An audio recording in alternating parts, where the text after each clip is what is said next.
Saya kerja freelancer, saya kerja sendiri. Gaji RM1,500 je mampu ke nak beli rumah? Dekat Malaysia, mungkin ada lagi yang tak tahu. Kita ada beberapa bantuan perumahan yang disediakan oleh kerajaan. Untuk korang yang bergaji rendah bawah RM5,000, freelancer ke atau kerja rider je, pun layak beli rumah ya. Make sure korang tengok video ni sampai habis untuk tahu 3 jenis bantuan perumahan yang korang boleh mohon tahun ni. First, Skim Jaminan Kredit Perumahan SJKP. Skim ini bertujuan membantu individu berkelayakan yang baru first time nak buat loan rumah, khas untuk yang ada pendapatan tetap atau tidak tetap. Skim ini berbentuk pembiayaan gadai janji, iaitu jenis pembiayaan bertempoh yang patuh syariah. Had pembiayaan sehingga RM500,000.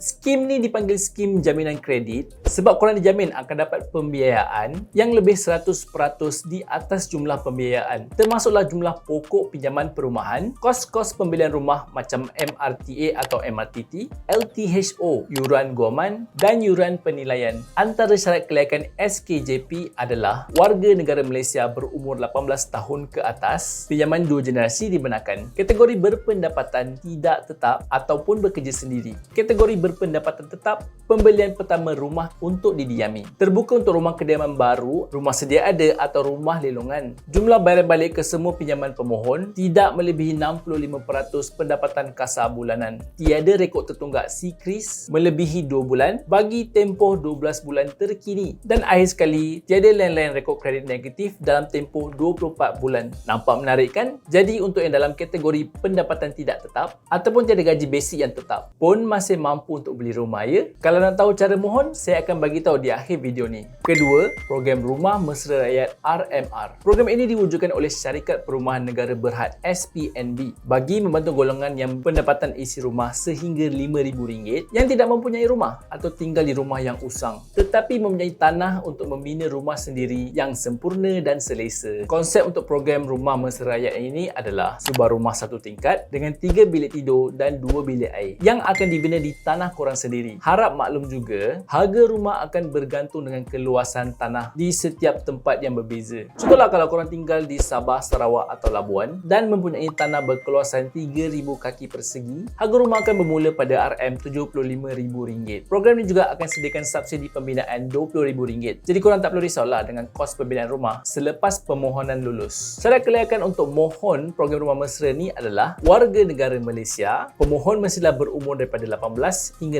65 tahun, pendapatan bulanan seisi rumah tidak melebihi RM5,000, pemohon dan pasangan tidak mempunyai rumah sendiri atau memiliki rumah usang atau tidak sempurna. Tanah atau tapak cadangan mestilah bersesuaian dan bebas daripada gadaian, bebanan atau sekatan ke atasnya. Jika pemohon bukan tuan rumah, mestilah mendapatkan kebenaran daripada tuan tanah dulu. Kawasan tanah tidak kurang daripada 3,000 kaki persegi dan tertakluk kepada reka bentuk. Dan paling last sekali, tertakluk kepada peruntukan kewangan. Permohonan untuk program ini adalah 100% online je. Jadi korang boleh terus ke spmb.com.my/rumah mesra rakyat untuk mohon. Yang ketiga, pengecualian duty stamp bagi pemilikan rumah pertama. Inisiatif ini sebenarnya bermula daripada tahun 2018 lagi dan sentiasa diteruskan pada tahun-tahun yang seterusnya, termasuklah pada tahun 2023 ini. Antara manfaatnya adalah pengecualian duty stamp 100% diberi bagi pembelian rumah berharga tidak melebihi RM500,000 dan pengecualian duty stamp sebanyak 75% diberi bagi pembelian rumah yang berharga daripada RM500,000 sehinggalah RM1,000,000. Layanan duty stamp ini terpakai bagi perjanjian jual beli yang disempurnakan dari 1 Jun 2022 sehinggalah 31 Disember 2023. Selalunya developer dengan ejen property akan share info ni dengan korang. So jangan risau, sebab program ni tak perlu mohon pun. Kalau nak beli rumah pada tahun ini, akan automatically dapat pengecualian duty stamp. Okey, untuk korang yang berminat dengan Skim Jaminan Kredit Perumahan SJKP tadi, korang bolehlah mohon di www.sjkp.com.my.